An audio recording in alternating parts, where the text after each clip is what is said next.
நாங்கள் அனைவரும் எழுந்திருந்து எங்களுடைய கரங்களிலே வேதங்களை எழுதிக் கொள்வோம். அவனுடைய வார்த்தை நாங்கள் ஆண்டவருக்கு ஒப்பு கொடுத்து ஒரு விசை எங்களை தாழ்த்தி கொள்வோம். எங்களை அதிகமாக நேசிக்கிற அன்பு பரலோக பிதாவே, இந்த நாளுக்காக நன்றி, இந்த நேரத்துக்காக நன்றி. இந்த ஓய்வு நாளிலும் ஆண்டவரே, எத்தனையோ காரியங்கள் ஜனங்களுக்கு இருக்கிற அந்த சூழ்நிலையிலும் அப்பா உம்முடைய பாதத்திலே எங்களை கொண்டு வந்து சேர்த்திருக்கிறதுக்காக நன்றி ஆண்டவர். நாங்கள் பலவீனர்கள் ஆண்டவரே, நாங்கள் அப்பா தகப்பனை பலனற்று கிடக்கிறவர்கள் ஆண்டவரை. நீங்கள் சொன்னீங்க, பலனுள்ளவனுக்காகவும் பலனற்றவனுக்காகவும் உதவுவது லேசான காரியம். நீங்கள் உதவுகிற தேவன் ஆண்டவரே. இதோ இந்த வார்த்தையிலிருந்து அநேக காரியங்களை இந்த நாள் எங்களுக்கு உதவி செய்து எங்களுக்கு கற்றுக் கொடுக்க போவதற்காக நன்றி. கற்றுக் கொடுக்கிற பரிசுத்த ஆவியானவரே, என்னை மூடிக்கொள்ளுங்க. நீங்கள் பேசுகிற ஆண்டவர் ஒவ்வொரு காரியத்தையும் நீங்கள் ஆண்டவரை என்னோட எடுத்துக் கொடுக்க போவதற்காக நன்றி. கேட்குற ஒவ்வொரு இருதயத்திலும் ஆண்டவர் இந்த வார்த்தைகள் நிலைத்து நின்று ஆசீர்வாதங்களை பெற்றுக்கொள்ள உதவி செய்கிறேன். ஊடகத்தினூடாக கேட்கிற ஒவ்வொருவரையும் உடைய கருத்தில் ஒப்புக் கொடுக்கிறேன். ஆசீர்வாதங்களை பாதுகாக்கிறேன். இயேசு கிறிஸ்துவின் நாமத்துக்கு தான் ஆமென். உற்சாகமா ஆண்டவருக்கு கரங்களை தட்டுவோமா? உற்சாகமா தட்டுவோமா? ஆண்டவருக்கு நன்றி. ஆண்டவர் அமர்ந்து கொள்வோம். யாத்திராகமம் 13, 14, 15, 16, 17 இதெல்லாம் நீங்க வாசிட்டு வந்திருப்பீங்கன்னு நான் நினைக்கிறேன். அப்படின்னு போடல, இந்த 17 மட்டும் தானே வரும். நீங்க 13 போட்டு 13 நீங்க ஆல்ரெடி வாசிச்சிட்டீங்க, 14 ஆல்ரெடி வாசிச்சிட்டீங்க, 17 வாசிச்சிட்டீங்க. ஆனா 15, 16 இருக்கிறத பெருசா இல்லை, ஒரு சில காரியங்களோட இந்த 13 இருந்து 17 வரைக்கும் முக்கியமா இருக்கிற காரியங்களை நாம பார்க்க போறோம். சரியா? இன்னைக்கு தலைப்பு என்னன்னா, தேவன் எதிர்பார்க்கிற தலைவன். அப்படி இல்லாட்டி தேவனுக்கு ஏற்ற தலைவன் யார்? அதுதான். ஓகே, தேவன் எதிர்பார்க்கிற அல்லது தேவனுக்கு ஏற்றங்கிற நேரம் தேவன் விரும்புகிற தலைவன். ஓகே, யாத்திராகமம் 17ஆம் அதிகாரத்தில் நீங்க ஒரு சில காரியங்கள் பார்த்திருப்பீங்க. இந்த நாட்கள் நாம பார்த்தோம், தாவீதினுடைய காரியங்கள் பார்த்தோம் தானே. அந்த மறு வருஷம் அதை பார்த்தோம். தாவீது ராஜாங்கிற ஒருவர் தலைவனை எப்படி செயல்பட வேண்டிய இடத்துல அந்த இடத்துல அவர் தவறுனாருங்கிறத பார்த்தோம். போன கிழமை நிறைய பேருக்கு ஆசீர்வாதம் மறந்துருக்குன்னு நினைக்கிறேன். எத்தனை பேருக்கு தெரியும் உண்மையிலேயே போன கிழமை தான் 17ஆவது கற்பனைங்கிறது இப்படி ஒன்று இருந்துச்சு தெரியுமா? நேரத்தில் உபாகமத்தில் ஆண்டவர் ராஜா வேற மனைவிகள் எடுக்கக்கூடாதுங்கிறது சொல்லியிருந்தது எத்தனை பேருக்கு தெரியும்? ராஜா அவரால் இப்படித்தான் இருக்கணும், ராஜாவாக போறவர் ஆண்டவரால் தேர்ந்தெடுக்கப்பட்டவனா இருக்கணுங்கிறது நிறைய நேரம் எங்களுக்கு தெரியாது. சரி, நாங்கள் திருப்பிக் கொள்வோம். நான் ஆரம்பத்துல இருந்தே யாத்திராகமம் 13ஆவது அதிகாரத்துல நாங்க பார்க்கிறோம், ஆண்டவர் தான் தலைமைத்துவத்துக்கு என்ன சொல்றது, காரணக்காரரா இருக்கிறது. 13ல 21வது வசனத்தை வாசிங்க. நீங்க யார் திருப்பி கொண்டீங்கன்னா தமிழ்ல நீங்க வாசிக்கலாம். சரியா? கார்லஸை வாசிக்கணும் அவசியம் இல்லை. அவர்கள் இரவும் பகலும் வழி நடக்க கூடும்படிக்கு கொஞ்சம் இப்ப நீங்க இந்த வசனங்களுக்குள்ள எப்படின்னா, கேட்கிறவங்கள மட்டும் இருக்கக்கூடாது, அந்த வசனத்துக்குள்ள நீங்களே எப்படி பயணிக்கிறது, அந்த வசனத்துக்குள்ள நீங்க நீந்துகிறவர்களா ஆகணும். எப்படி பயணிக்கிறவர்களா நீந்துகிறவர்களா ஆகணும். பாருங்க, இப்ப வாசிங்க, முதல்ல வாசிங்க. அவர்கள் இரவும் பகலும் வழி நடக்க படிக்கு கர்த்தர் பகலில் அவர்களை வழி நடத்த மேகஸ்தம்பத்திலும், மோகத்திலேயே இருக்கு நீங்க, மேகஸ்தம்பத்திலும் இரவில் அவர்களுக்கு வெளிச்சம் காட்ட அக்கினி ஸ்தம்பத்திலும் அவர்களுக்கு முன் சென்றார். இப்ப இந்த வசனத்திலிருந்து உங்களுக்கு ஆழமா என்ன விளங்குது? எனக்கு நான் ஒன்றுமே விளங்கல. இந்த வசனத்திலிருந்து ஆழமா உங்களுக்கு என்ன விளங்குது? சொல்லுங்க. கடவுள் வழி நடத்துகிறார், கர்த்தர் வழி நடத்துகிறார். இந்த வசனம் ஆண்டவர் இல்லாம வேற யார் சரி வழி நடத்துறதா இருந்தா எப்படி இருந்திருக்கும்? எப்படி இருந்திருக்கும்? இப்ப நீங்க இந்த வசனத்தை வாசிங்க தானே.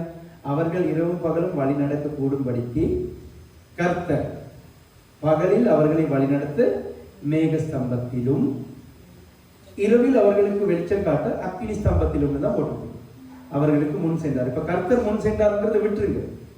இப்ப இந்த மேக ஸ்தம்பம் அக்கினி ஸ்தம்பம் இருக்குதானே, அது ஆண்டவர்ங்கிறத இந்த வசனம் நிரூபிக்குது.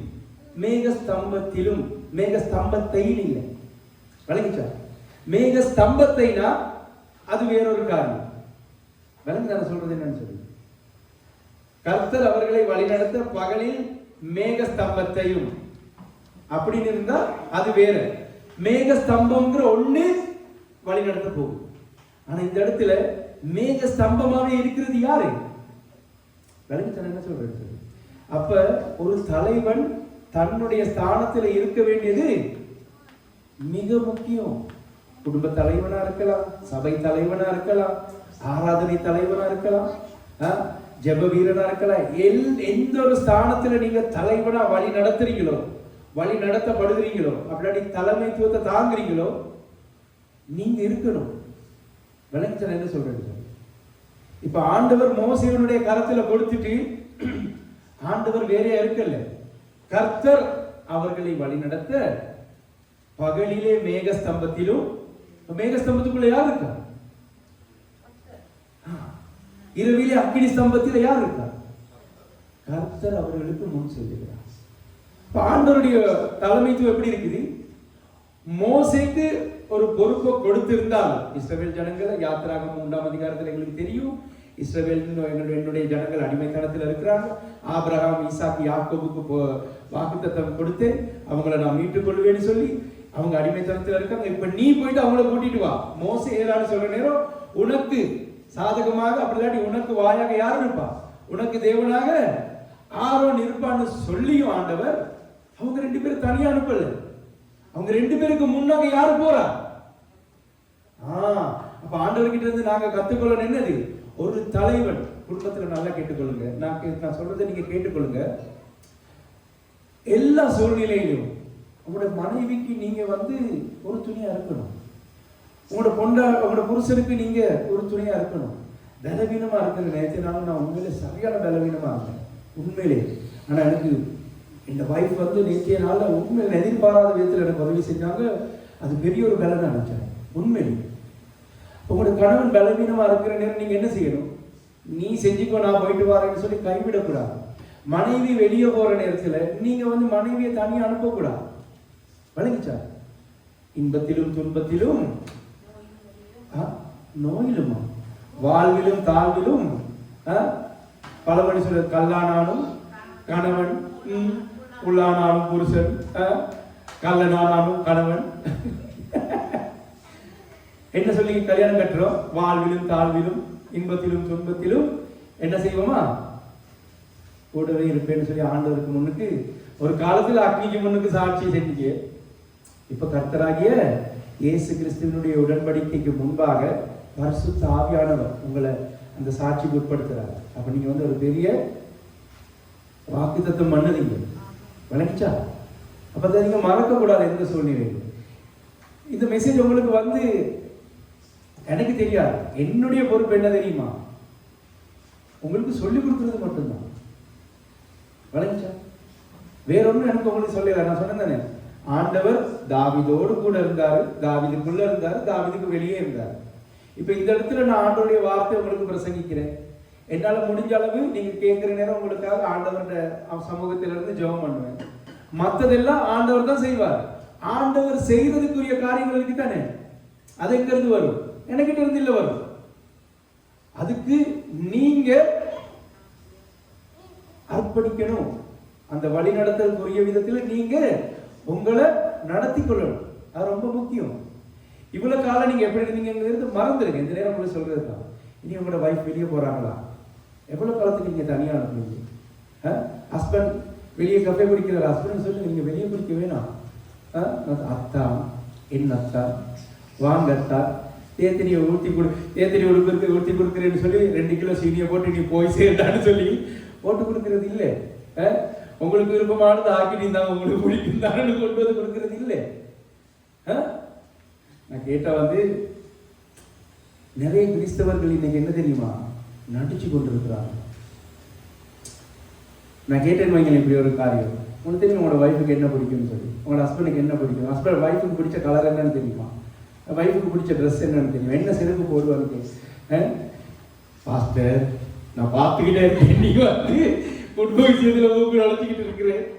இல்லப்பா, நான் என்ன சொல்றேன்னா உங்களுக்கு தான் அந்த பொறுப்பு கொடுத்துருக்குறாங்க. தலைவனுக்கு தான் அந்த பொறுப்பு. தலைவன் இப்ப ரட்சிக்கப்படலாட்டி அந்த பொறுப்பு யாருக்கு கொடுக்கப்பட்டிருக்குது? தலைவிக்கு.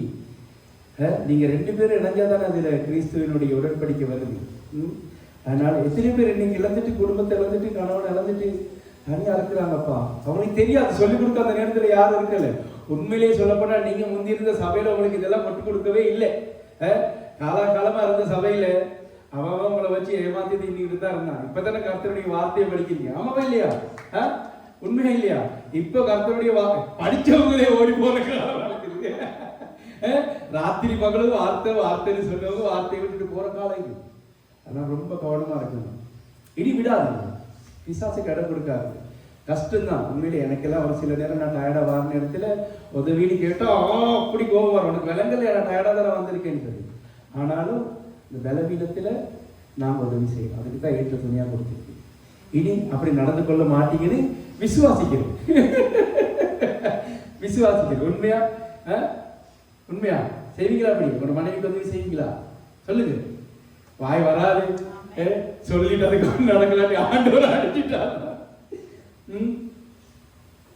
உங்களை பார்க்குற நேரம் நந்திக்கு அதான் மனைவி சாட்சி சொன்னாங்க. உங்களை பார்க்குற நேரம் 4 பேர் சொல்லுங்க, இவனுங்க 2 பேரும் எப்படிதான் இவ்வளவு சந்தோஷமா இருக்காங்கன்னு சொல்லி, இவனுங்க 2 பேரும் எப்படி இவ்வளவு அழகா இருக்கிறாங்கன்னு சொல்லி, இவங்க 2 பேரும் இவ்வளோ இது பிரச்சனைகள் இருந்தும் அவங்க கிட்ட பிரச்சனையே இல்லாத மாதிரி தானே இருக்கிறாங்க. அதுதான் ஆண்டவருடைய அழைப்பு. விளைவிச்சா எல்லாரையும் தான் ஆண்டவர் அழைச்சிருக்கிறார். அதனால நாங்க ரொம்ப குணமா இருக்கோம். இந்த இடத்துல நாங்க பாக்குறோம் யார் இருக்கா முன்னுக்கு செல்றதுக்கு? ஆண்டவர். சரி சரி, நாங்க இன்னொரு வசனத்தையும் பார்ப்போம். 14வது அதிகாரத்துல 19வது வசனத்தை வாசிப்போம்.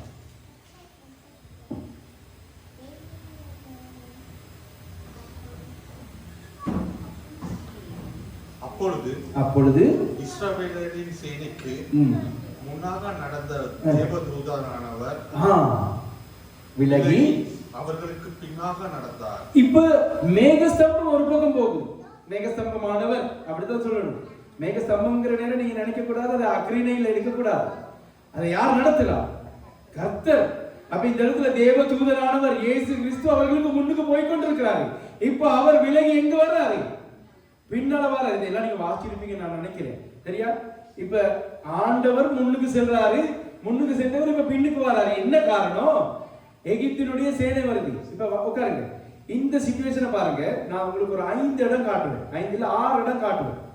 இந்த இஸ்ரவேல் ஜனங்களை சரியா ஒரே மலை வரைக்கும் இல்ல, சரியா இந்த ரெவிதீம் வரைக்கும் அந்த சம்பவத்திலேயே இந்த ஜனங்கள் எவ்வளவு பிரச்சனை படுத்தினாங்க. மோசேக்கு எந்த தெய்வமே அதை பார்க்கிற நேரமே மோசே எப்படித்தான் ஆகிட்டு போனாரோ. மோசே அந்த மோசே மாதிரி ஜெபம் பண்றது கத்துத்தாங்கிறது நல்லதுதான் போல இல்லையா? இப்ப 13ஆம் அதிகாரத்துல நாங்க பாக்குற என்னது? கர்த்தர் வந்து இரவில அக்கினி ஸ்தம்பமா இருக்காரு, பகல்ல மேக ஸ்தம்பமா இருக்காரு, முன்னுக்கு இருக்கிறார் தானே. சரி, 14வது அதிகாரத்துல இப்ப இவங்க வந்துட்டாங்க, செங்கடல் முன்னுக்கு நிக்குது, பார்வோனுடைய சேனை பின்னுக்கு வருது. இவனுடைய வாயிலிருந்து வந்த முதலாவது வார்த்தை என்ன தெரியுமா?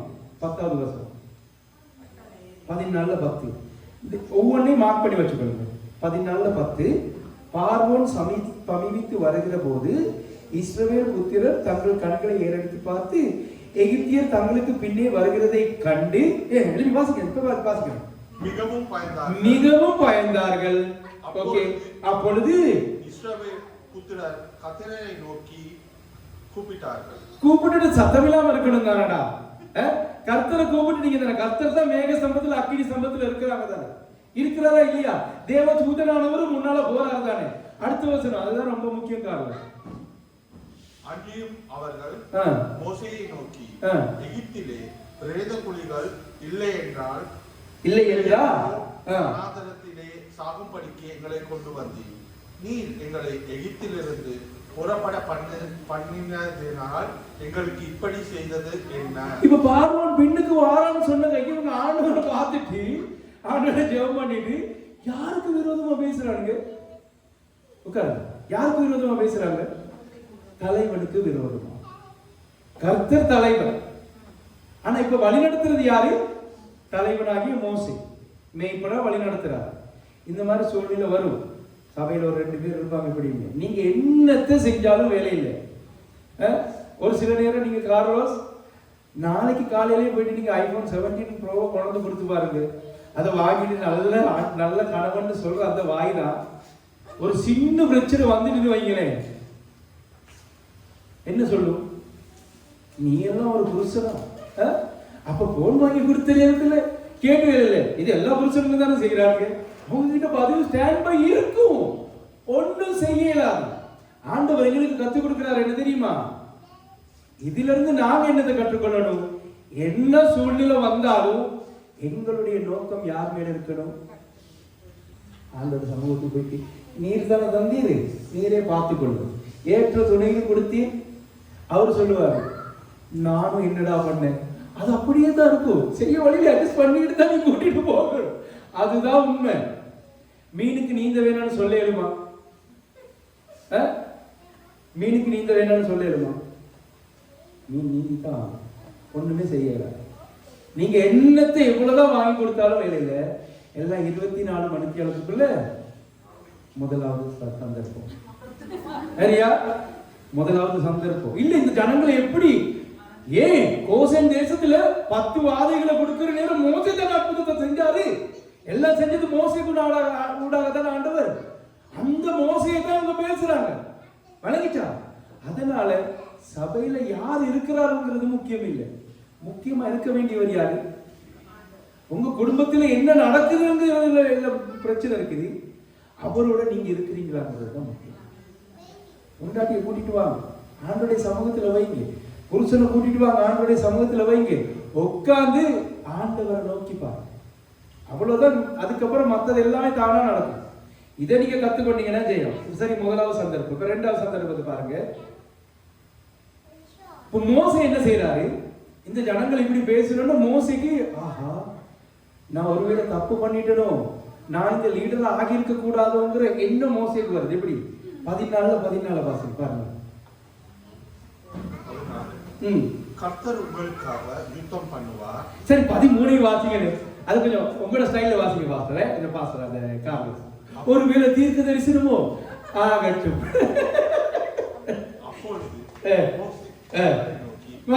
அப்பொழுது மோசே ஜனங்களை நோக்கி, பயப்படாதிருங்கள், இன்றைக்கு கர்த்தர் உங்களுக்கு செய்யும் ரட்சிப்பை பாருங்கள். இவனுக்கு கேட்டுருவாங்க, நீங்கள் நின்று கொண்டு கர்த்தர் செய்யும் ரட்சிப்பை காண்பீர்கள். காண்கிற எகிப்தியரை இனி என்றென்றைக்கும் காண மாட்டீர்கள். இது உண்மையிலே தீர்க்க தரிசனம். அன்றைக்கு பார்த்த எகிப்தியர் இனி இல்லவே இல்லை. அன்றையாவே ஆண்டவர் அழிச்சிட்டாரு. அடுத்த வசனம், கர்த்தர் உங்களுக்காக யுத்தம் பண்ணுவார், நீங்கள் சும்மா இருப்பீர்கள். இப்படி சொல்றத ஆண்டவரே நெஞ்சல, ஏய் இவனுக்கு போற ஆட்டத்துக்கு ஒன்றாவே தாங்க முடியல, நீ எனக்கிட்ட கொடுக்குற. அடுத்த வசனத்தை பாருங்க. சரியா? அப்பொழுது கர்த்தர் மோசே இதை எழுதுற நேரம் நீங்க யோசிக்கிறீங்க. இந்த பாருங்க, இந்த வேதத்தை நீங்க யோசிக்கிறீங்க. இது வந்து மோசே இப்ப எழுதுறது இல்லை. மோசே வேதத்தை எழுத தொடங்குறது எப்ப? யாத்திராகமம் 20. அதுதானே முதல்ல மோசே வந்து எபிரேய மொழியில் எழுதுறாரு. அதுக்கப்புறம் தான் இதெல்லாம் நடந்து முடிஞ்சதுக்கு அப்புறம் தான் அங்க போயிட்டு மோசே எழுத தொடங்குறாரு. யாத்திராகம் 20 10 கற்பனைகளை தான் முதல்ல எழுத தொடங்குறாரு. அப்புறம் இது வந்து எழுதுற நேரம் மோசேக்கு இப்படி இருந்திருக்கும். ஆண்டவர் எழுதி நீ, அப்பொழுது கர்த்தர், ஆண்டவர் இதெல்லாம் எழுத சொல்லி எழுதுனா நீ எப்படி இருந்திருக்கும்? மோசே சிரிச்சுக்கிட்டே எழுதிருவாரா இல்லாட்டி கோவிச்சு எழுதிருவாரா? ஆண்டவருடைய சந்தர்ப்பத்தில் இருந்து பார்க்கிறேன். என்ன ஆண்டவர் இவ்வளவு கேவலப்படுத்துகிறீங்க? ஓகே. அப்பொழுது கர்த்தர் மோசேயை நோக்கி, நீ என்னிடத்தில் முறையிடுகிறது என்ன? நீ என்ன எழுதிட்டு வார, நீ தானே கூட்டிட்டு வார, நீ தானே கூட்டிட்டு போகணும். அந்த மாதிரி வேலைக்கு தானே பாருங்க. புறப்பட்டு போங்க இஸ்ரவேல் புத்திரருக்கு சொல்லு. அடுத்த வசனம் பாருங்க. நீ உன் கோலை ஓங்கி உன் கையை சமுத்திரத்தின் மேல் நீட்டி சமுத்திரத்தை பிளந்து விடு. அப்பொழுது இஸ்ரவேல் புத்திரர் சமுத்திரத்தின் நடுவாக வெட்டத்தரையிலே நடந்து போவார். இப்ப மோசேக்கு வல்லமை இருக்கிறதா செங்கடலை பிளக்கிறதுக்கு? ஆமா, ஆமா, விளங்கிச்சா? மோசேக்கு ஆண்டவர் சகல அதிகாரங்களையும் கொடுத்து தான் அனுப்புறாரு. மோசே கோசேன் தேசத்துல பயங்கரமான அற்புதங்களை செஞ்சார். உட்காருங்க. ஆனா இந்த சூழ்நிலை வந்த உடனே ஜனங்களுடைய ஆர்ப்பாட்டங்கள், ஜனங்களுடைய முறுமுறுப்பு, அது மட்டும் இல்ல, இவனுக்கு கேட்கறது எல்லாம் வந்து ரொம்ப கடினமான கேள்வி. இவனுடைய வேர்டெல்லாம் எப்படி இருக்கு? ரொம்ப வேடா இருக்குது. சரியா? கேட்ட கேள்விக்கு மோசேவா என்னடா நான் உங்களை சாவடிக்கிறதுக்காக கூட்டிட்டு வந்தேன். ஆண்டவர் தானே கூட்டிட்டு வராரு. ஆண்டவரே, ஏய் நீயே இறங்கிட்டு வாங்க, நீனே செய்யணும். ஆண்டவர் என்ன சொல்றாரு? அதிகாரத்தை கொடுத்திருக்கிறேங்கிறது ஆண்டவர் ஞாபகப்படுத்துறாரு. ஆனாலும் மோசேக்கிட்ட இருந்த நல்ல தலைமைத்துவ பண்பு என்னது? எந்த சூழ்நிலையிலும் ஆண்டவரை கனப்படுத்துறது, ஆண்டவருக்கு கீழ்ப்படிது. ஆண்டவர்கிட்ட போன ஆண்டவர் சொல்றாரு, நீ போயிட்டு சொல்லு, பயப்படாதீங்க, கோலை நீட்டு. செங்கடலை பிளந்துக்கிட்டு போனானுங்களா இல்லையா? போனானுங்க தானே. போயிட்டு இப்ப பெரிய ஒரு அற்புதம் தானே. சரி, அடுத்ததுக்கு வருவோமா? அப்படியே திருப்பி கொள்ளுங்க அடுத்த பக்கத்துக்கு. 15 இப்ப அவங்க என்ன சொல்றது, வல்லமையா பாட்டெல்லாம் பாடிக்கிட்டு எங்க வராங்க? சீன் வனாந்திரத்துக்கு வராங்க. சரியா? மோசே, ஆரோன், மீரியம் எல்லாம் பாட்டு பாடி உற்சாகம் வந்துட்டு இப்ப எங்க சரியா வந்து மாறாவுல வந்துட்டாங்க. மாறாங்கிற ஸ்தானத்துல அந்த இடத்துல என்னவா? தண்ணி இல்ல, தண்ணி கசக்குது. தண்ணி கசந்தா அவன் என்னடா பண்ணுவான்? மோசே என்ன பண்ணுவாரு? மோசே, நீர் செங்கடல பிளந்தீர் அல்லவா, கோல் இருக்குதானே, காட்டும் சொல்லி இருக்கணும். என்ன சொல்றாங்க பாருங்க, வாசுங்க 24வது வசனத்தை வாசுங்க. அப்பொழுது ஜனங்கள் மோசேக்கு விரோதமாய் முறுமுறுத்து. இப்ப இது எத்தனையாவது சந்தர்ப்பம்? ரெண்டாவது சந்தர்ப்பம். இப்ப செங்கடலை பிளக்கிறதுக்கு முதலும் மோசேக்கு விரோதமா, அட பிளந்ததுக்கு அப்புறமும் இப்ப ஆண்டவர் அற்புதம் செய்யறதுக்கு முதலையும் அழுதானுங்க. மோசேக்கு தலைவனுக்கு விரோதமா. அற்புதம் செஞ்சதுக்கு அப்புறமும் உங்களோட வாழ்க்கையில ஆண்டவர் இந்த இடத்துல வச்சு அற்புதம் செஞ்சாரா இல்லையா? நீங்க வந்த உடனே இன்னைக்கு ஒண்ணு இல்லை, நீங்க ஓகே சரி, ஆண்டவர்களுக்கு வார்த்தையை கற்றுக் கொடுத்து உங்களுடைய வாழ்க்கையில ஒரு நல்ல நிலைமைக்கு கொண்டு வந்ததுக்கு அப்புறமும் நீங்க முறுமுறுக்கிறதா இருந்தா என்ன சொல்றது? மோசையை பார்த்து கேட்கிறாங்க, இந்த ஜனங்கள் அவர்கள் அப்பொழுது ஜனங்கள் மோசையை நோக்கி மோசைக்கு முறுமுறுத்து என்னத்தை குடிப்போம்னு சொல்லி மோசே என்ன செய்யறாங்க? அடுத்த வருஷம் மோசே கர்த்தரை நோக்கி கூப்பிட்டார். அவ்வளவுதான். விளக்குதா? ஒவ்வொரு சந்தர்ப்பத்திலையும் நீங்க 2 பேரும் தான் தலைவர்களே. நீங்களும் எந்த சூழ்நிலையிலும் மனுஷனுக்கு நீங்க விரலிட்ட போக வேணாம். டிசிப்ளின் பண்றது வேற. நீங்க கோயில்ல இருக்கிற நேரம் இந்த பாட்டுக்கு என்னதான் என்ன வர்சஸ் இருப்பே என்ன படிக்க சொல்லி கொடுத்தீங்க காலையில? அதுக்கு அதுல என்னதான் இல்ல, அந்த கிருபை வந்து அவர் கிருபை என்றும் உள்ளதான். அவங்க படிச்சது சரியா இருந்துச்சு தானே? அப்ப அது அவங்களுக்கு தான் தெரியும். அப்ப அவங்க கிட்ட இருந்து நாங்க கேட்கணும். அவங்க அந்த நேரத்துல எங்களை டிசிப்ளின் பண்ணலாம், வழங்கிச்சா? அந்த நேரம் நாங்க கீழ் படிச்சுதான் ஆகணும். அதுதான் எங்களுக்கு கொடுத்திருக்க பொறுப்பு. இல்லடா கோயிலுக்கு வர மாட்டேன், நான் யோசிச்சு பண்ண மாட்டேன்னா அது உன்னுடைய முட்டாள்தனம். இது என்னுடைய ஊழியம் அல்ல, இது ஆண்டவருடைய ஊழியம். வழங்கிச்சா? மோசே என்ன செய்யறாரு? கர்த்தரை நோக்கி கூப்பிடுறாரு. ஆண்டவர் என்ன சொல்றாரு? ஓகே மோசே, நீங்க மறுபடியும் எனக்கிட்ட தர வாரிக்க, வெரி குட், அப்படித்தான் இருக்கு. நீங்க ஒவ்வொரு சந்தர்ப்பம் எனக்கிட்ட வாங்க.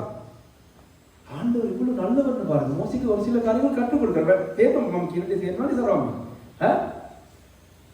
ஆண்டவர் காட்டுறாரு, அந்த கொப்பை பிச்சு போடுங்க, மாறாவின் நீரை தேனாக மாற்றும் என்னேசர் என்னோடு. கசப்பான சந்தர்ப்பங்கள், பலவீனமான நேரங்கள்ல கற்றுக் கொடுங்க. ஆண்டவருடைய சமூகத்தில் உட்கார்ந்து ஜெபம் பண்ணுங்க, வேதத்தை எடுத்து வாசிக்க சொல்லுங்க. ஆண்டவர் வல்லமையான காரியங்களை வெளிப்படுத்துவார். விளங்கிச்சா? எந்த சூழ்நிலையிலும் நான் உங்களுக்கு சொல்லிக் கொடுத்தேன் தானே. 1 நாளாகமும் எத்தனாவது அதிகாரம்? 1 நாளாகமா 2 நாளாகமா? போன கிழமை லேடிஸ் மீட்டிங்ல சொல்லிக் கொடுத்தேன் தானே. ரூத் எப்படி மேன்மைப்படுத்தினார்னு சொல்லி. 1 நாளாகமும் 29வது அதிகாரம் 12வது வசனம். எவரையும் மேன்மைப்படுத்தவும், எவரையும்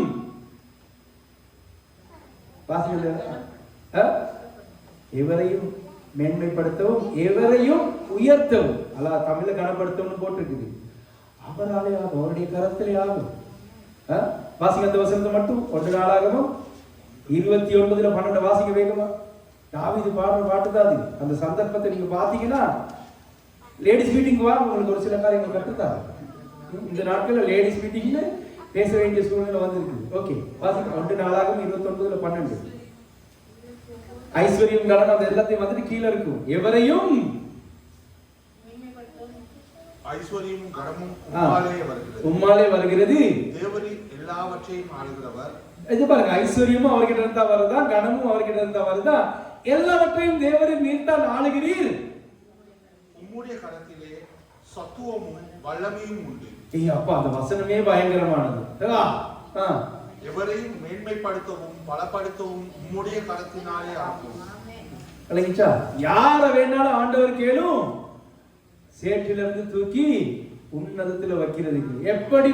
எப்படிப்பட்ட சந்தர்ப்பத்துல நீங்க இருந்தாலும், உலகமே பார்த்து உங்களை கேவலப்படுத்துற கீழான சூழ்நிலையில, பாவத்தின் உச்சத்துல, கடன் வெறும் கடன்ல இருக்கிறீங்கன்னு வைங்களே, கேவலப்பட்டுக்கிட்டு இருக்கிறீங்கன்னு வைங்களே, ஆண்டவரால முடி இப்படிங்கிற நேரத்துல மேன்மைப்படுத்த. நான் சொல்லி கொடுத்த ரூத் வாழ்க்கையில இருந்து, ரூத் எல்லாத்தையும் இழந்திருக்கிறான். ஆனா ஒன்ன மட்டும் ஞாபகம் வச்சுக்கிட்டா, என்னது? உம்முடைய தேவன் என்னுடைய தேவன். யாருடைய தேவன்? நகோமியின் தேவன் என்னுடைய தேவன், என் மாமியின் தேவன் என் தேவன், இஸ்ரவேலின் தேவன் என் தேவன். அதை மட்டும் ஞாபகம் வச்சுக்கணும். ரூத்தை தூக்குனாரா இல்லையா? உலகத்திலே இருக்கிற மிகப்பெரிய ஐஸ்வர்யவான் யாரு? போவாஸ் கணவன். அதை விட மகா பெரிய ஐஸ்வர்யவான் யாரு? இயேசு கிறிஸ்து அந்த பரம்பரையில் இருந்தா வாரா தாவீது.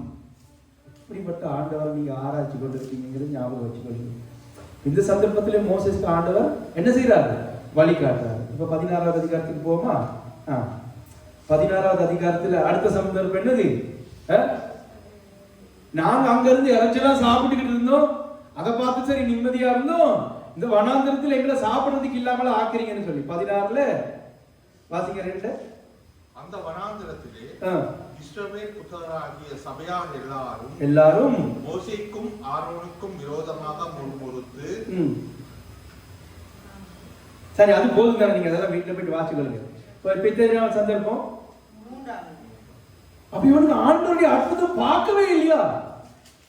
இப்ப யோசிங்க, உங்களோட பொண்டாட்டியுடைய நிலைமை எப்படி இருக்குன்னு சொல்லி. நீ கல்யாணம் கட்டின ஆள்ல இருந்து இவ்வளவு நாள் நான் செஞ்சுக்கிட்டு தானே இருக்கிறேன், என்னென்னத்தை வாங்கி கொடுத்துருப்பேன். அந்த சிரிப்பினுடைய வேண்மை எனக்கு விளங்குது.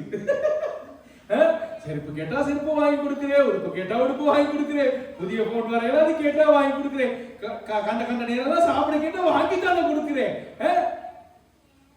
இதை விட வேற என்ன செய்ய? ஆண்டவரே என்ன செய்யடா? ஒண்ணுமே செய்யாது. அதுதான் உண்மை. அதுதான் ஏற்றுக்கொண்டீங்க. விளங்கிச்சா? அவங்களுடைய பலவீனத்துல நீங்க எப்படி இருக்கணும்? நீங்க பலனா இருக்கணும். இப்ப பெரிய பெரிய அற்புதங்களை பார்த்தவங்க தான். 3வது சந்தர்ப்பத்துல 25வது வசனத்தை வாசிங்க. அப்பொழுது மோசே, இல்ல சரி அது நாங்க வாசிட்டோம் தானே, நீங்க வாசிக்கிற. இப்ப 16ல 20 வாசிங்க. அடுத்த சந்தர்ப்பம். மோசேயின் சொல் கேளாமல் சிலர் அதில் விடியற் காலம் மட்டும் கொஞ்சம் நீதியாய் வைத்தார்கள். இப்ப மோசேக்கு விரோதமா பேசுறது என்னது? மோசேக்கு கீழ்ப்படியாம இருக்கிறது ரெண்டு ஒண்ணுதான். இப்ப மன்னாவை ஆண்டவர் கொடுக்கறதுக்கு பிளான் பண்ணிட்டார். ஆண்டவர் சொல்றாரு என்னது? நீங்க 6 நாளும் போயிட்டு தாராளமா எடுக்கலாம், 7ஆம் நாள் போக கூடாது. 6 நாளைக்கு 2 முறை எடுக்கணும், 7ஆம் நாளைக்கு சேர்த்து. 7வது நாள் என்ன நாள்? ஓய்வு நாள். நீங்க 6 நாளும் நல்லா நிம்மதியா வேலை செஞ்சு ஆண்டவர் 7வது நாள் உங்களுடைய சமூகத்துக்கு வரணும்னு நினைச்சு பாருங்க. நீங்க 7வது நாள் சம்பாதிக்க எதிர்பார்க்கறீங்க தானே, அது 6வது நாளே உங்களுடைய கரங்கள் ஆண்டவர் வர்த்திக்க பண்ணுவார். அதுக்கு நீங்க தான் ஆண்டவருடைய பாதத்தில் அர்ப்பணிக்கணும். தெரியுமா? முதல்ல கஷ்டமா தான் இருக்கும், ஆனா எல்லாமே கர்த்தருடைய கரங்கள் இருந்து நீங்க பெற நேரத்துல உங்களை பார்த்த வரைக்கும் மற்றவங்களுக்கு பொறாமையா இருக்கு. நீ ஞாயிற்றுக்கிழமை வேலைக்கு போகலாம் தானடா, போக மாட்டவே. எங்களுடைய வேலையை ஞாயிற்றுக்கிழமை எங்க? சபை. என்ன செஞ்சாங்க? இவனுக்கு போயிட்டு பறக்கிட்டு வந்தாங்க. இது எத்தனையாவது சந்தர்ப்பம்? 4வது. அடுத்து இது 4வது. 27வது வசனத்தை வாசிங்க. 7ஆம் நாளிலே ஜனங்கள் சிலர் அதை சேர்க்க புறப்பட்டார்கள், அவர்கள் அதை காணவில்லை. கலைஞா, இப்ப ஆண்டவர் மோசைக்கு சொன்னிருந்தது மோசைக்கு விரோதமா செஞ்சாங்க. 7வது நாள்லயே போயிட்டு இப்ப கொண்டு வந்து வச்சுக்கொள்ள வேணாம்னு சொன்னாரு, அதுக்கும் கீழ்படியல. பத்தாவதுக்கு போக வேணும்னு சொன்னா அங்கேயும் போயிட்டு பார்த்துட்டு வந்து எப்படிப்பட்டவனுக்கு அறுக்கவனுக்கு தானே விளக்குல நான் சொல்றேன் என்னன்னு சொல்லி மன்னாவிலே தர வானத்துல இருந்து மன்னாவை புறக்கிட்டு அன்னைக்கு நாளே நீங்க சாப்பிட்டு முடிக்கணும். இன்னைக்கு காலையில எடுத்துட்டு வந்தீங்களா, இன்னைக்கு சாயங்காலத்துல நீங்க சாயங்காலம் தான் உங்களுக்கு சாப்பாடு டைம், அது சாப்பிட்டு முடிச்சிடணும். அடுத்த நாள் காலையில போயிட்டு புறக்கி எடுத்துட்டு வரணும். மிச்சம் வச்சு கொள்ளக்கூடாது. இவனுக்கு மிச்சம் வச்சு பாக்குறானுக்கு இதுல ஏதாவது நடக்கும். எப்படிப்பட்ட ரிசர்ச்சர் அரங்கணும் உனக்கு எல்லாம் என்ன நடந்துச்சு, புழு பூத்தி இதாகணுச்சு. அதுக்கப்புறம் சொல்றாரு 7வது நாள் நீங்க போக கூடாதுன்னு சொல்லி இவனுக்கு வேகமா போயிட்டு பார்த்துருக்காரு. மண்ணா இது விழுதா அழகுதான் என்ன சொல்றேன்னு சொல்லி மோசே இப்படிதான் கூட்டிட்டு வந்தான். மோசையினுடைய பலம் எங்களுக்கு தேவை. விளங்குதான் அவனுக்கு என்ன சொல்றேன், இப்படி நாளுக்கு தோறும் இருக்கு. இந்த நல்லா ஆராதிப்பாங்க, இந்த வந்தீங்க நீங்க வந்து அந்நிய பாஷை பேசுவாங்க, அந்த அன்னையில கோயில் இருப்பாங்க, இத ஊழியம் செய்வாங்க, திடீர்னு சொல்லுவாங்க நான் வரமாட்டேன். அப்ப நீங்க என்ன செய்யணும், அவங்களுக்கு கோல் எடுத்து இந்த நீங்க வரலாட்டி நான் அவங்க ஊழியத்திலிருந்து நிப்பாட்டுவேன். அது முட்டாள்தனம், அது முட்டாள்தனம். நான் சொல்றது ஊழியத்திலிருந்து நிப்பாட்டுறது வந்து முட்டாள்தனம்.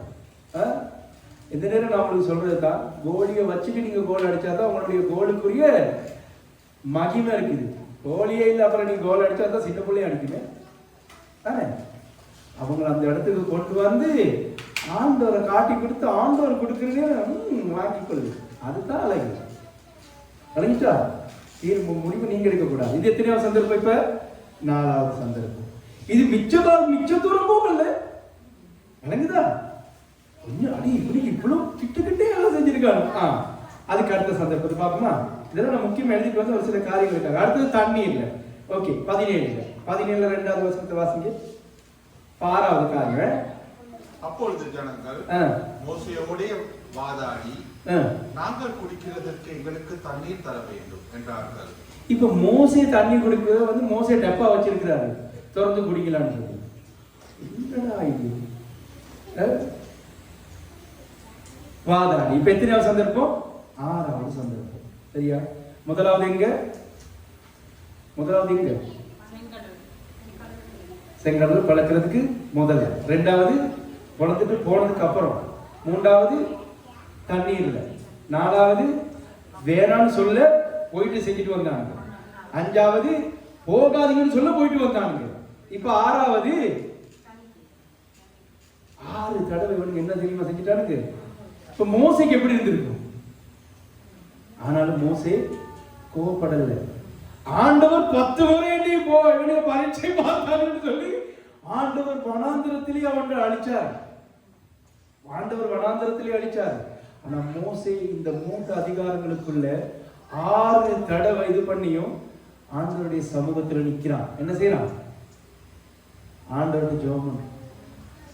ஆண்டவர் சொல்றாரு நீ போகீங்க வந்து அழிச்சு போடும். நோ, அப்படி செய்யல. அதை நீங்க சொல்லித்தானே கூட்டிட்டு வந்தீங்க. விளங்குதா? இந்த மாதிரி சூழ்நிலைகள் நான் என்னத்துக்கு உங்களுக்கு கற்றுக் கொடுக்கிறேன் விளங்குதா? தலைவனா நீங்க இருக்கிறதா இருந்தா குடும்பம், சபை, வேலை செய்கிற இடம், எல்லா இடங்கள்லயும் உங்களுக்கு என்ன நடக்கும்? கீழ்படியாம போவாங்க, உங்களை விட்டுட்டு போவாங்க, உங்களோட பேச்சை மீறி போவாங்க, உங்களுக்கு விரோதமா கிரியை செய்வாங்க, எல்லாம் நடக்கும். ஆனா உங்களுடைய நோக்கம் என்னவா இருக்கணும்? சண்டை பிடிச்சிக்கிட்டு இருக்கிறது இல்ல. உங்களுடைய நோக்கம் என்னவா இருக்கணும்? கர்த்தருடைய பாதத்தில் அமர்ந்து இருக்கணும். சரி, இப்ப நான் உங்களுக்கு ஒரு முக்கியமான காரியத்தை காண்பிச்சுட்டு 17வது அதிகாரத்துல இருந்து ஆராதனையை முடிக்கின்ற பிரசங்கத்தை முடிக்க போறேன். 17வது அதிகாரத்துல இப்ப நீங்க வாசிச்சு வந்திருப்பீங்கன்னு நினைக்கிறேன் தானே. அதனால நான் அந்த இந்த மாதிரியே சொல்லிக்கிட்டே போறேன். 8வது வசனம். அமலேக்கியர் வந்து யுத்தம் பண்ணினார்கள். இப்ப இந்த யார் இந்த அமலேக்கியர்கள்? இப்ப இந்த அமலேக்கியர்களுக்கு இஸ்ரவேலர்களுக்கு என்ன சம்பந்தம்? எந்த சம்பந்தமும் இல்ல. ஏசாவினுடைய பரம்பரையில வந்தவங்க, உண்மைதான். சரியா? ஏசா யாரு? உங்களுக்கு கேட்கலன்னு நினைக்கிறேன். கிட்ட இருக்கவங்களை போய் தட்டி கேளுங்க சார். அவர் என்னமோ கேட்கிறாரு, ஏசா யாருன்னு சொல்லி. அதனால டக்குன்னு எழுதிடுது. நோட்ஸ் சொல்லுங்க. ஓகே, சொல்லுங்க. எழுதி கல்ல கண்ணால பார்த்துட்டு இன்னும் கேட்கிறாளா? ஏசா யாரு? யாக்கோபின் சகோதரர், ஈசாக்கினுடைய பேரன். மூத்த குமாரன் அப்படின்னு தான் வேதம் எங்களுக்கு காட்டுது. அவனுக்கு பிறந்ததுதான் அமலேக்கியர் இல்ல, அவனுக்கு பிறந்ததுதான் இந்த அமலேக்கியர் பேரன், ஏசாவினுடைய பேரன், அதாவது ஏசாவினுடைய பரம்பரையை சேர்ந்தவர்கள். இவங்க எங்க இருக்கிறாங்க? ஏதோம்லையா? இவங்களுடைய ஸ்தானம் எங்க? இப்ப இந்த அமலேக், இப்ப நான் இதுல இருந்து உங்களுக்கு ஒரு சில காரியங்கள் கற்றுக் கொடுக்க போறேன். முதலாவது உட்காருங்க. நீங்க முதலாவது ஊழியம் செய்யற நேரம் குடும்பத்துல பிரச்சனை வரும், சபையில பிரச்சனை வரும். இப்ப அதை விட ஸ்ட்ராங்கான பிரச்சனை தான் காட்ட போறேன். ஆனாலும் மோசே எப்படி தலைவனாக நின்று எல்லா காரியத்திலும் என்ன செஞ்சாருங்கிறத உங்களுக்கு காண்பிச்சு கொண்டிருக்கிறேன். மோசே போகாதது இல்லை, அது வேற, அது வேற, சரியா? ஆனா இந்த இடத்துல மோசே எப்படி செயல்படுறாருங்கிறத நீங்க கத்துக்கொள்ளணும். எங்க பிரச்சனை வந்துச்சு? பார்வோன் கிட்ட பிரச்சனை வந்துச்சு மோசேக்கு, ஜனங்கள்ட்ட பிரச்சனை வந்துச்சு. ஜனங்கள்ட்ட ஒரு தடவையா 6 தடவை பிரச்சனை படுத்திட்டாங்க இந்த சந்தர்ப்பத்தில். இப்ப அதிலும் மிகையாக இன்னொரு சந்தர்ப்பத்தில் வருது, அதுதான் உங்களுக்கு காண்பிக்கிறேன். யாத்திராகமம் 17:8 இவர்கள் எங்க வந்திருக்கிறாங்க? ரெவிதீம்ங்கிற இடத்துக்கு வந்திருக்கிறாங்க. இப்ப அமலேக்கியர் அந்த இடத்துல இருந்திருந்தா அந்த வசனம் அப்படி சொல்ல வேண்டிய அவசியம் இல்லையே. அந்த வசனம் எப்படி சொல்லுது? அமலேக்கியர்கள் வந்து, பந்து இல்ல, வந்து, எங்கிருந்து வந்து, எங்கே இருந்து. அப்ப யோசிக்கணும், தேடணும், என்னடா இவன் எங்க இருந்தானுங்க, ஏன் இங்க வந்திருக்கிறான்னு சொல்லி. விளங்குதா? விளங்குதா என்ன சொல்றேன்னு சொல்லி. அப்படி நீங்க வாசிக்கிற நேரம் அந்த காரியத்தை பாயிண்ட் பண்ணி வாசிக்கணும். அமலேக்கியர் வந்து எங்க இருந்து வந்தானுங்க? அமலேக்கியர் தங்கி இருக்கிற இடமாவது இல்ல, அந்த இடம் அமலேக்கியருக்குரிய இடம் இல்ல. அப்ப அமலேக்கியர் எங்க இருந்தாங்கன்னு சொல்லி நீங்க என்ன செய்யணும்? தேடி பார்க்கணும். சரி, ஓகே. யாத்திராகமம் இந்த 1 சாமுவேல் 15வது அதிகாரத்துல தான் அமலேக்கியரை முற்றுமா அழிக்க சொல்லி யாருக்கு சொல்றாரு? ஆண்டவர் சவுலுக்கு சொல்றாரு. வாசிங்க அதுல 1 சாமுவேல் 15வது அதிகாரத்துல 3வது வசனத்துல அந்த மேல் சொன்ன மட்டும் வாசிங்க. இப்பொழுதும் நீ போய் அமலேக்கை மடங்கடித்து. யாருக்கு சொல்றாரு? ஆண்டவர் சாமுவேல்ங்கிற தீர்க்கதரிசி மூலமா சவுல்ங்கிற ராஜாக்கு சொல்றாரு. ஹலோ, விளங்குச்சா? ராஜா எப்படி இருக்கணும்? தலைவனா இருக்கணும். தலைவன் கர்த்தர் சொல்லுகிறதை செய்கிறவனா இருக்கணும். இவங்க எங்க இருந்தாங்கங்கிற வசனம் 7வது வசனத்துல இருக்கு. அப்பொழுது சவுல் ஆவிலா துவக்கி எகிப்துக்கு எதிரே இருக்கிற சூருக்கு போகும் எல்லை மட்டும் இருந்த அமலேக்கியரை மடங்கடித்து. எங்க இவங்களுடைய தங்குமிடம்? ஆவிலா தொடங்கி, ஆவிலால இருந்து தான் இவங்க எங்க வந்திருக்கிறாங்க? எகிப்துக்கு இல்ல, ரெவிதீம்ங்கிற இடத்துக்கு வந்திருக்கிறாங்க. இப்ப இது இவங்க வாராங்கன்னு சொல்லி, இஸ்ரவேல் ஜனங்கள் இப்படி அடிமைத்தனத்துல இருந்து வாராங்கன்னு சொல்லி இந்த அமலேக்கியருக்கு நியூஸ் கொடுத்தது யாரு? இஸ்ரவேலர்கள் இப்படி அடிமைத்தனத்துல இருந்து வாராங்கன்னு சொல்லி நியூஸ் கொடுத்தது யாரு? எகிப்து. அப்ப 14வது அதிகாரத்தை வாசிக்கல.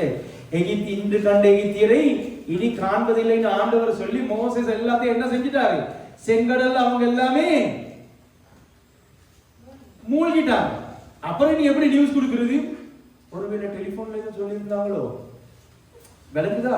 எங்க போகணும்னு சொல்லி எப்படி பார்க்கணுங்கிறது விளங்குதா? இப்ப இந்த அமலேக்கியருக்கு யாரு சொல்லி இருப்பா?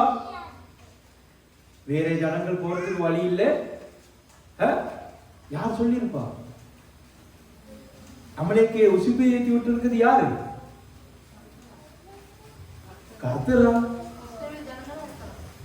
சாத்தான். விளங்கிச்சா? ஆண்டவர் இந்த அதிகாரத்தை நீங்க சரியா வாசிச்சிருந்தீங்கன்னா ஆண்டவர் சொல்றாரு, அமலேக்கியருக்கு விரோதமாக என்னுடைய கரம் அமலேக்கியருக்கு விரோதமா இருக்குன்னு சொல்லி உட்காருங்க. அப்ப இங்க இருக்கிற ஆவிலால இருக்கிற அமலேக்கியர்களை அனுப்புறான் யாரு? பிசாசானவர். யாருக்கு விரோதமா? இஸ்ரவேல் ஜனங்கள். இப்ப இஸ்ரவேல் ஜனங்கள் வல்லமையானவர்களா? நல்ல புஷ்டியா சாப்பிட்டா இருக்கிறாங்க? தாவீதுடைய காலத்துல மாதிரி எல்லா யுத்த வீரர்களா, பராக்கிரமசாலிகளா? இல்ல. எப்படிப்பட்டவர்கள்? எல்லாம் அடிமைத்தனத்துல இருந்து வராங்க. அவங்களே கஞ்சிக்கு செத்தவங்க மாதிரி வராங்க. சொன்னதானே யாக்கோபின் கூடாரம் எப்படிப்பட்ட கூடாரமா இருந்திருக்குன்னு சொன்னதானே? கிழிஞ்சதும் காஞ்சதுமா தான் இருந்துச்சு. அவங்களுக்கு நல்ல இது இருக்கல. அப்ப இவங்க வாரதே அடிமைத்தனத்துல இருந்து பலவீனமா வாராங்க. இப்படிப்பட்ட சூழ்நிலையில வந்து அவங்கள வெள்ளத்தட்டணும் யாரு உத்தேசிக்கிறான்? பிசாசு, அமலேக்கியர்கள் அனுப்புறான். இது உங்களுக்கு நல்ல ஞாபகம் வச்சுக்கொள்ளுங்க. உங்களுடைய பிரச்சனைகள்ல இருந்து உங்களோட குடும்பத்தை பிரிக்கணும், சபையில இருந்து உங்களை பிரிக்கணும். அதுக்கு பிசாசானவனுக்கு யார் இடம் கொடுக்கிறாரோ, ஈவன் நானா இருந்தாலும் என்ன வச்சு கூட இந்த சபையை இல்லாமக்கிறதுக்கு பிசாசுக்கு இடம் கொடுத்தேன்னு வைங்களேன், அப்படிங்கிற நேரத்தில் முடியும். அதனாலதான் ரொம்ப கவனமா இந்த வார்த்தையில மட்டும் இந்த சபையை கட்டி கொண்டு வணங்கிச்சா. ஏன் இந்த வார்த்தையில மட்டும் நாங்க வந்து சபையை கட்டுறோம்னா, இந்த வார்த்தையை நீங்க போதிக்க போதிக்க அவனால ஒரு நாளும் ஜெயம் கொள்ள முடியாது. அற்புதங்கள் அடையாளங்கள் செஞ்சீங்கன்னு வைங்களேன், ஒரு சில நேரம் உங்களோட கையில இருந்து மிஸ் ஆகிட்டுனா நீங்களாவே ஒரு தீர்க்க தரிசனத்தை சொல்றதுக்கு உத்தேசிச்சிருக்கீங்க. நீங்க சொல்லி ஒரு காரியம் நடக்கலாட்டி நீங்க அவங்க மேல பழி போட்டுருவீங்க, உங்களுடைய கீழ்ப்படியாமை தான். அதான் சொல்லி கொடுக்குற மறக்க சொல்றேன், எவரையும் எண்மைப்படுத்தவும் எவரையும் பலப்படுத்தவும் அவருடைய கரங்களிலே வல்லமை இருக்கு. யாத கையில எப்படிப்பட்ட ஒரு ஆளுக்கு தீர்க்க தரிசனம் சொல்லி நாளைக்கு உடைய எழுப்பாட்டையில் ஆண்டவர் சொன்னார்னா எழும்புவீங்க. அதான் ஆண்டவருடைய வார்த்தையினுடைய வல்லமை. விளங்கிச்சா? இப்ப நீங்க வந்து பலவீனமா இருக்கலாம், நீங்க சோர்வலா இருக்கலாம், குடும்பத்துல பிரச்சனைகள் இருக்கலாம், வேலை செய்யற இடத்துல வேலை செய்யற இடத்துல இருந்து பிரச்சனையோட வீட்டுக்கு வர நேரம் மரத்துல இருந்து விழுந்தவனுக்கு மாமா முட்டின மாதிரி மனைவி முட்டுறதுக்கு எதிர்பார்த்துக்கிட்டு இருப்பா. அங்கேயும் முட்டு வாங்கணும், வாங்கணும்னா பிள்ளைங்களோடையும் தொல்லை. எதுக்கு தான் இதை பெத்தேனுங்கிற உங்களோட வாயிலிருந்து வரக்கூடாது. கர்த்தர் கொடுத்த பிள்ளைக்காக ஸ்தோத்திரம்னு சொல்லிட்டு அதையும் தாங்கிட்டு ஆண்டவருடைய பாதத்துல போயிட்டு அமரணும். விளங்கிச்சான என்ன சொல்ற நீ? ஆண்டவருடைய பாதத்துல போயிட்டு அமரணும். இப்ப இந்த அமலேக்கியரை யாரு மேற்கொண்டது? யோசுவா. இங்க வாசிக்க தான் அதிகாரத்தை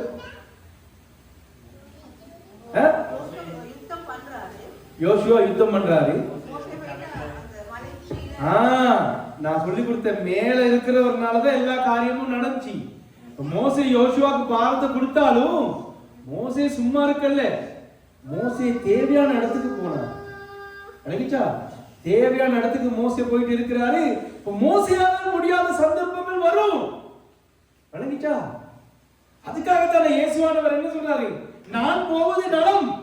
ஒருத்தர் இருக்காரு, அவர் தந்துட்டு போற, அவர் எப்பயும் உங்களோட தான் இருப்பாரப்பா. யார் அவரு? இருக்கீங்களா? சந்தோஷம். அங்க இருந்து வாரான். எங்க இருந்து? ஆவிலால இருந்து வாரான். இங்க ரெவிதீமுக்கு வந்து அவங்க வாராங்க. எப்படி யுத்தம் செய்யணும்னு வாரனே இருந்து ஜனங்களாம் பார்த்து. இப்ப இந்த சந்தர்ப்பத்தில் இந்த ஆண்டவர் எழுத விட்டுல நான் நினைக்கிறேன் கண்டிப்பா மோசேக்கு சாதாரண தண்ணி இல்லாத நேரத்துல, இதான் உங்களுக்கு சொல்றேன் மெசேஜ்களை நீங்க வந்து ஒரு எல்லா வேதத்துல எழுதி இல்லை. ஆண்டவர் தேவையானது மட்டும்தான் எழுதி இருக்கிறார். ஆண்டவர் என்ன சொன்னாரு? யாத்திராகமம் 13ஆம் அதிகாரத்துல உங்களுக்கு பிரசங்கம் பண்ண சொல்லி கொடுத்தேன். இஸ்ரவேல் ஜனங்களை ஏன் செங்கடல பிறந்து ஆண்டவர் அனுப்பினாரு? ஆண்டவருக்கு கூட்டிட்டு வந்திருக்கிறாங்க. மோசே எப்படி மீதியால இருந்து எகிப்துக்கு போனாரு? எகிப்துல இருந்து மீதியானுக்கு எப்படி வந்தாரு? செங்கடல பொழந்துக்கிட்டா வந்தாரு? இல்ல. மீதியான்ல இருந்து எகிப்துல போனார் தானே? பார்வன் கிட்ட செங்கடல பொழந்துக்கிட்டா போனாரு? இல்ல. எப்படி போனாரு? போறதுக்கு வழி ஒண்ணு இருக்குது. இருந்தும் ஆண்டவர் இந்த இஸ்ரவேல் ஜனங்களை செங்கடலை பிளந்து கூட்டிட்டு வருவதற்கான காரணத்தை சொல்லிக் கொடுத்தேன் அல்லவா? என்னடா நீங்க பெலிஸ்தியர்களுடைய சேனைகளை பார்த்து அவருடைய யுத்தத்தை பார்த்து இந்த ஜனங்கள் கலக்கம் அடைவார்கள் சொல்லி ஆண்டவர் செங்கடலை பிளந்து கொண்டு வராரு. இப்ப இஸ்ரவேலுக்கு விரோதமா யார் வாருது? அமலேக்கியர் வார நேரத்துல சாதாரண தண்ணிக்காகவும் பார்வோனுடைய சேனையை பார்த்தவனுங்க, சாப்பாடை பார்த்தவனுங்க என்ன செஞ்சானுங்க? மோசேக்கு விரோதமா எத்தனை தடவை? 6 தடவை பேசினவனுங்க. இந்த தடவை மோசேக்கு விரோதமா பேசாம இருந்திருப்பானுங்க? கொஞ்சம் யோசிப்போமா? சாதாரணமா நீங்க வாங்கி கொடுத்தே கேவலப்படுத்துற பொண்டாட்டி, குறை சொல்ற பொண்டாட்டி, நீங்க வாங்கி கொடுக்காத சந்தர்ப்பத்தில் ஆஹா தான் சொல்லுவான்னு நினைக்கிறீங்க. இது குடும்பத்துல ஏதோ ஒரு பிரச்சனை போல பொண்டாட்டி வச்சு செய்யறான்னு சொல்லி நோ அப்பா. எதுக்காக சொல்றேன்னா குடும்பம் தான் நல்ல ஒரு குடும்பம். இப்ப நீங்க உங்களோட குடும்பம், நீங்க கணவன் மனைவியா சபைக்கு வந்தீங்கன்னு வைங்களேன், உங்களை பார்த்து இன்னொரு குடும்பம் வரும். இப்படித்தான் சபை கட்டுப்படும். கணவன் மனைவியா நீங்க எவ்வளவு ஐக்கியமா இருக்கிறீங்க, கர்த்தர் ஆசீர்வாதத்தை வற்றாத நீரூற்றாய் வழங்கி கொண்டே இருப்பார். அதை உங்களுக்கு சொல்லி கொடுத்துட்டேன், மறுபடியும் சொல்ல வேண்டிய அவசியம் இல்லை.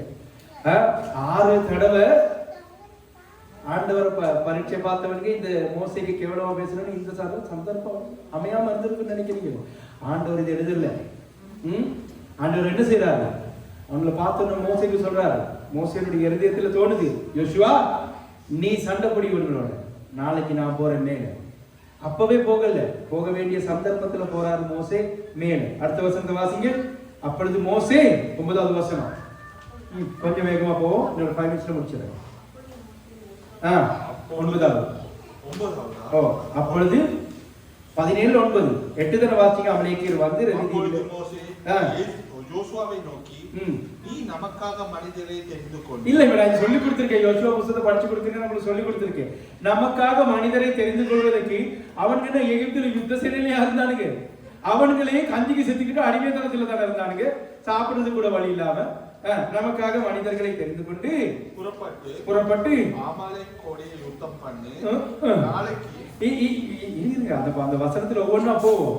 யுத்தம் பண்ணி இவனுங்க சாதாரண தண்ணியை கண்டவைக்கே தண்ணி கசக்குதுன்னு மோசைக்கும் ஆரோனுக்கும் விரோதமா பேசினவனுங்க, 7ஆம் நாள்ல சேர்த்து வைக்காதது போயிட்டு பார்த்தவனுங்க, விளக்கிட்டு வந்தது மிச்சம் வைக்காதது வேணும்னு மிச்சம் வச்சவனுங்க தானே, எத்தனையோ காரியங்களை செஞ்சவனுங்க. டக்குன்னு ஓகே போயிட்டு யுத்தம் பண்ணி. அடுத்த வசனம், நாளைக்கு நான் மலை உச்சியில் தேவனுடைய கோலை என் கையில் பிடித்துக் கொண்டு நிற்பேன் என்றான். இதுதான் நீங்க கற்றுக்கொள்ளணும். என்ன நடந்தாலும் பரவாயில்ல, உன்னோட விருப்பத்துக்கு நீ செயல்படு. நான் ஆண்டோட சமூகத்தில் இருக்கேன், ஆண்டோட சமூகத்தில் இருக்கு.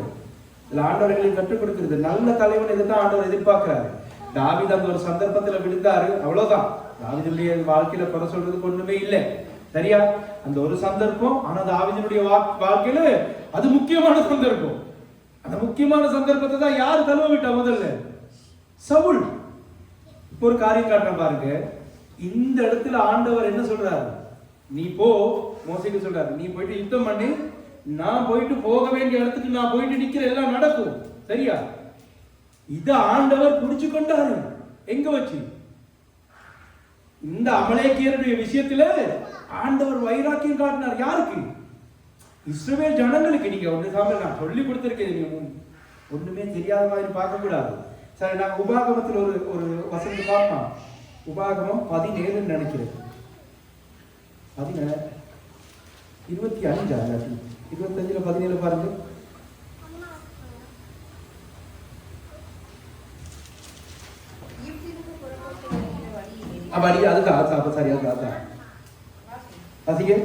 எகிப்திலிருந்து புறப்பட்டு வருகிற வழியிலே அமலேக்கு தேவனுக்கு பயப்படாமல் உனக்கு எதிராக வந்து நீ அதுதான் முக்கியம். இழைத்து விடாய்ந்து நிற்கையில் பின் வருகிற பாளையத்தில் உள்ள பலவீனரை எல்லாம் வெட்டினான் என்பதை நினைத்து. இப்ப மோசே மூலமா யாருக்கு சொல்றது? அந்த புதிய தலைமுறைக்கு சொல்றாரு. நீங்க வனாந்திரத்துல வர்ற நேரம் அந்த அமலேக்கு இருக்கான் தானே, அந்த பிசாசு செஞ்சதை நான் மனசுல வச்சிருக்கிறேன். என்ன செஞ்சா?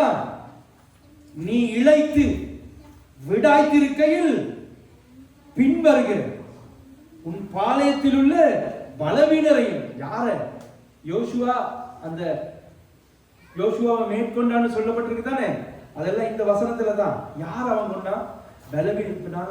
பலவீனமா இருக்கிற சந்தர்ப்பத்துல தான் எங்களை தாக்க வருவான். நாங்க விடாய்த்து இருக்கிறோன்னா என்னது? எங்களுக்கு ஒண்ணுமே செய்யாத சூழ்நிலையில தான் கொண்டாந்து போடுவான். என்னத்தை போடுவான்? இவ்வளவு டிவோர்ஸ் பண்ணி விட்டா சரிதான், இவ்வளவு டிவோர்ஸ் பண்ணி விட்டா சரிதான். இதுதான் மைண்டுக்குள்ள ஓடும். விளங்கிச்சா? இந்த சபையை விட்டு போனா சரிதான், உட்காருங்க. இந்த சபையை விட்டு போனா சரிதான், இந்த சபையில ஒண்ணும் இல்லை. இதெல்லாம் வந்து என்ன சொல்றது? கோழைத்தனம். விளங்கிச்சா? இதெல்லாம் கோழைத்தனம். இப்படிப்பட்ட ஒரு புருஷனை திருத்தின அடுத்த ராஜாவா உட்கார வச்சு அவனுக்கு ராணியா இருக்கிறேன்னு சொல்லி, அதுதான் என்னது? கெத்து. Very good. அப்படி ஒரு வசனம் அந்த இடத்துக்கு தேவைதான், கெத்து. அதை விட்டுட்டு நான் விட்டுட்டு ஓடுறேங்கிறது வந்து எப்படிப்பட்டது தெரியுமா? தலைவன் தவறு செய்யறாரா?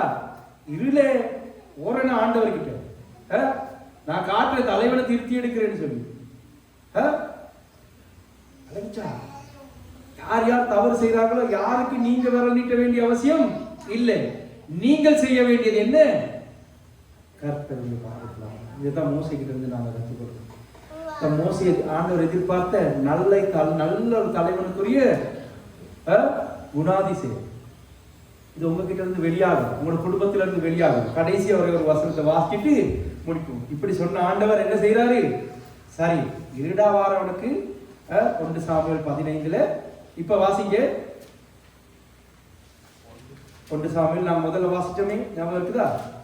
ஆவிலா துவங்கின்னு சொல்லி அதுல 3வது வசனத்தை 2வது வசனத்தை வாசிங்க. 2வது வசனம் தானே? 2வது வசனத்தை வாசிங்க. இப்ப சாமுவேல் அனுப்புறாரு. சவுல ராஜாவாக அபிஷேகம் பண்ணிட்டு சாமுவேல் அனுப்புறாரு. யாரு? கர்த்தர் தான் அனுப்புறாரு. ஓகே, இப்ப போயிடு. சவுலும் நோ 15ல 2 1 சாமுவேல் 15:2 சேனைகளின் கர்த்தர் சொல்லுகிறதாவது, அதாவது நல்லா கேட்டுக்கொள்ளுங்க, என்ன சூழ்நிலைனா ஆண்டவர் சவுல ராஜாவை ஏற்படுத்திட்டாரு. இப்ப கர்த்தர் வந்து யாருக்கு சொல்றாரு? சாமுவேலுக்கு சொல்றாரு, நீ போயிட்டு ராஜாவுக்கு சொல்லு. ஓகே, சேனைகளின் கர்த்தர். சேனைகள்ங்கிற நேரமே அது ராஜாதி ராஜாக்கு தான். சேனைகள் என்னது? ஒரு படை தலைவர். படை தலைவர் சொல்லுகிறார் யாருக்கு? இஸ்ரவேலர் எகிப்திலிருந்து வந்தபோது அவர்களுக்கு வழிமறித்த செய்தியை மனதிலே வைத்திருக்கிறேன். ஓகே, எழுப்பிப்போமா? ஆண்டவர் கொஞ்ச நேரம் ஒப்பு கொடுப்போமா? நல்லா கேட்டுக்கொள்ளுங்க. நீங்க உங்களுடைய வாழ்க்கையில ஆண்டவருக்கு செய்யற காரியங்கள், இதைத்தான் பவுல் வந்து எபிரேயர் புத்தகத்துல அருமையா எழுதுவாரு. எப்படி எழுதுறாருன்னா, எபிரேயர் 7ஆம் அதிகாரமா 7:6. நீங்க அந்த வசனத்தை மட்டும் நாம வாசிட்டே போவோம். கார்லோஸ் அந்த வசனத்தை வாசிங்க, வாங்க வாசிங்க. எபிரேயர். இப்ப அமலேக்கு இஸ்ரவேலர்களுக்கு விரோதமா செய்தது ஆண்டவர் எத்தனையோ தலைமுறையா ஞாபகம் வச்சிருக்கிறார். சரியா? வச்சிருந்து என்ன செய்யறாரு? அமலேக்க நியாயம் தீர்க்கிறார். அதை செய்யல யாரு? ஒழுங்கா செய்யல சவுல். மிச்சம் பிடிச்சிட்டு வந்த ஆகாக. ஆனா அவனுடைய பரம்பரையில இருந்து வந்தவன் யார் செய்யறான்? மொர்தெகாய் செய்யறான். எல்லாத்தையும் எஸ்தருடைய தலைமைத்துவத்தில் இல்லாமக்குறாங்க. எபிரேயர் 6:10 வாசிங்க. ஏனென்றால் உங்கள் கிரிகையும், நல்லா கேட்டுக்கொள்ளுங்க, நீங்க எவ்வளவு ஆண்டவருக்கு ஊழியம் செய்றீங்களோ, நீங்க ஆண்டவருக்கு எவ்வளவு உண்மையா இருக்கிறீங்களோ, ஊழியத்துல நீங்க எவ்வளவு அர்ப்பணிப்போட இருக்கிறீங்களோ, உண்மையா உங்களுடைய எல்லா காரியத்திலும், வீடா இருக்கலாம், இல்லாட்டி நீங்க சபையா இருக்கலாம், இல்லாட்டி வேலை செய்யற இடமா இருக்கலாம், எல்லா இடத்திலும். ஏனென்றால் உங்கள் கிரியையும் நீங்கள் பரிசுத்தவான்களுக்கு ஊழியம் செய்ததினாலும் செய்து வருகிறதினாலும் தமது நாமத்திற்காக யாரு? இயேசு கிறிஸ்துவின் நாமத்திற்காக காண்பித்த அன்புள்ள பிரயாசத்தையும் மறந்து விடுகிறதற்கு தேவன் அநீதி உள்ளவர் அல்லவே. நினைச்சா நீங்க என்ன செய்றீங்களோ, அமலேக்கு ஆண்டவர் எப்படி இஸ்ரவேலுக்கு விரோதமா செஞ்ச காரியத்துக்கு ஆண்டவர் ஞாபகம் வச்சு நியாயம் தீர்க்கலுமா இருந்தா, நீங்க இந்த சபையில வந்து கூட்டுறீங்களா, இந்த சபையில ஏதாவது ஒரு சின்ன காரியம் செய்றீங்களா, அதை மறக்கிறதுக்கு ஆண்டவர் அநீதி உள்ள தேவன் இல்லை. அதனால நல்ல ஞாபகம் வச்சுக்கொள்ளுங்க. எந்த நேரம் நான் சொல்றதுதான், எப்படிப்பட்ட சூழ்நிலையா இருந்தாலும் ஆண்டவரால முடியும் உங்களை மறுபடியும் அந்த நிலைமைக்கு கொண்டு வர்றதுக்கு. நாங்கள் ஆண்டவருக்கு நன்றி செலுத்துறோம்.